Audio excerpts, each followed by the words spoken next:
Un événement céleste super rare se rapproche et il a un rapport avec l'un des astéroïdes les plus dangereux qui s'approche de la Terre.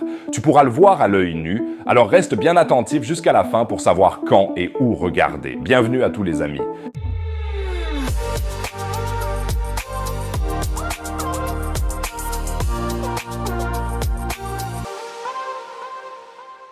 Apophis arrive, un dangereux astéroïde nommé d'après le dieu égyptien du chaos. Pour ne rien manquer de l'évolution de cette affaire, n'hésite pas à t'abonner et à activer la cloche. C'est absolument gratuit, tu ne manqueras plus jamais les nouvelles du cosmos et tu m'aideras énormément. Merci beaucoup les gars.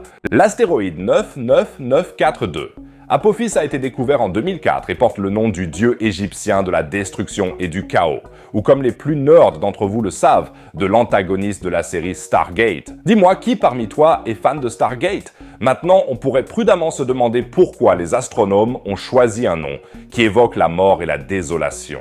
Quelque chose de plus amical ne serait-il pas plus beau? Le nom est malheureusement approprié, car cet astéroïde passera dangereusement près de la Terre à plusieurs reprises au cours des prochaines décennies. Avec un diamètre de 350 mètres, Apophis fait partie des astéroïdes dits potentiellement dangereux, dont l'orbite les conduit à proximité de la Terre et qui sont suffisamment grands pour causer des dommages dévastateurs en cas d'impact. Jonathan Mehnel, collaborateur scientifique à la chaire d'ingénierie spatiale de l'Université de Würzburg, explique: le cratère d'impact à lui seul devrait avoir un diamètre de plusieurs kilomètres et la force de l'impact pourrait dévaster une surface de la taille de l'Europe centrale.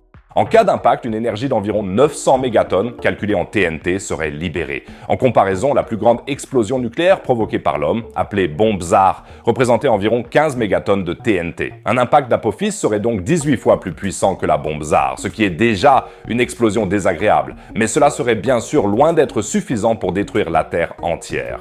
On a calculé que les personnes se trouvant à une distance de 250 km du lieu d'impact pourraient peut-être survivre, mais dans ce rayon, tout serait mort et détruit. Si un astéroïde comme Apophis s'abattait sur Berlin, par exemple, la ville serait détruite. Mais ce ne serait peut-être pas plus mal.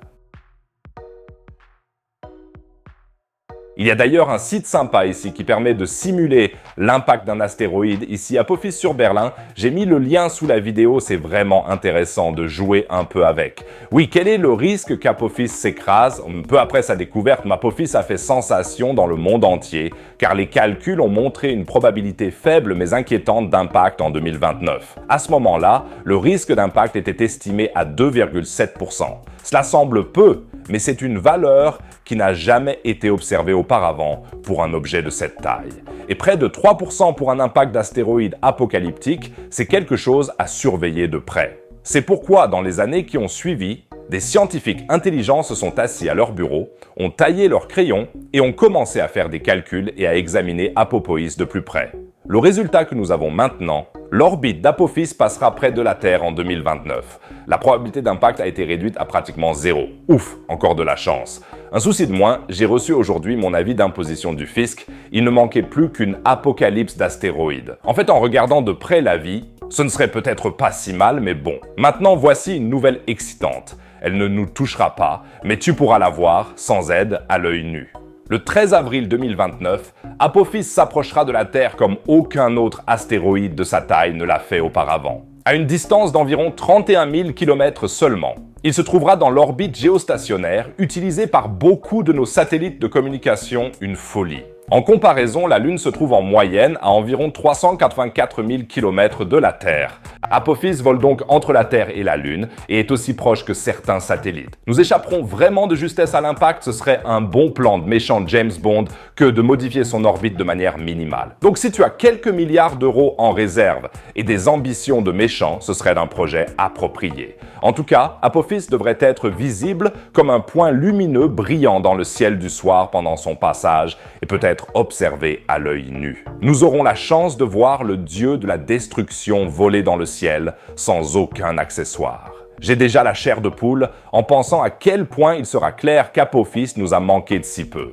C'est comme si le dieu de la mort avait été évité une fois de plus. Ce sera un spectacle absolument spectaculaire et tu ne devrais pas le manquer, car cela n'arrive qu'une fois tous les 100 ans environ.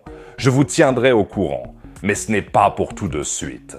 Mais les préparatifs scientifiques commencent dès maintenant, car ce sera un vrai régal pour les astronomes.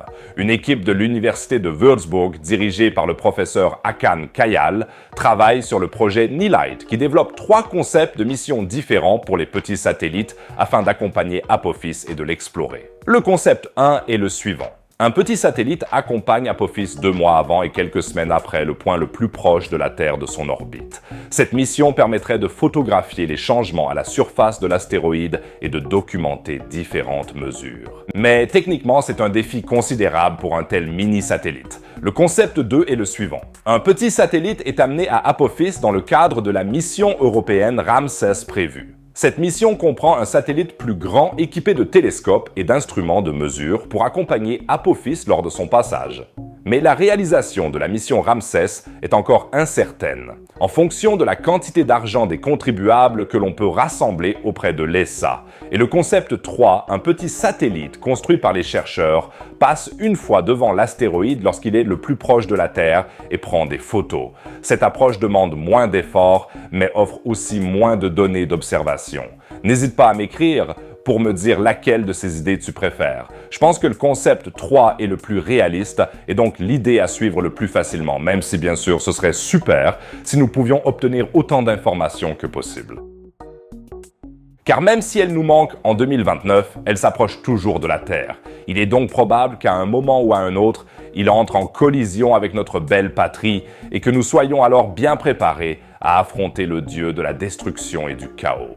Des méthodes de défense potentielles sont déjà à l'étude, notamment 2 méthodes principales. La première méthode principale est la défense par impact cinétique. Un engin spatial est délibérément dirigé vers l'astéroïde afin de modifier sa trajectoire. Cette méthode nécessite des calculs précis et une connaissance approfondie des propriétés physiques de l'astéroïde. C'est ce qu'a fait la NASA avec la mission DART sur l'astéroïde Dimorphos, où une sonde spécialement construite à cet effet s'est écrasée en 2022 pour mesurer à quel point sa trajectoire est modifiée. L'autre méthode est une sorte de tracteur gravitationnel. Un véhicule spatial vole à proximité de l'astéroïde et utilise sa propre force gravitationnelle pour tirer progressivement l'astéroïde vers une autre orbite. C'est moins invasif, mais cela nécessite aussi une durée de mission beaucoup plus longue.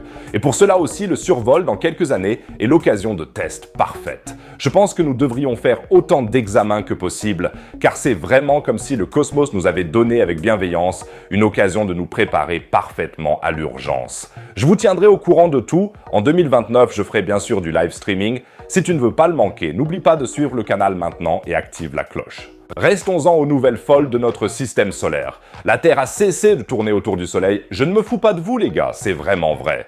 Comment cela a-t-il pu se produire? Autour de quoi la Terre tourne-t-elle vraiment? Et quel est le rapport entre Pluton et sa lune Charon? Tu trouveras toutes les informations sur cette histoire folle dans la vidéo affichée. N'hésite pas à cliquer en haut à droite. Et n'hésite pas à revenir sur la boutique Astro. Chaque achat aide à faire vivre la chaîne. Sinon, je te dis à la prochaine vidéo. Au revoir les amis.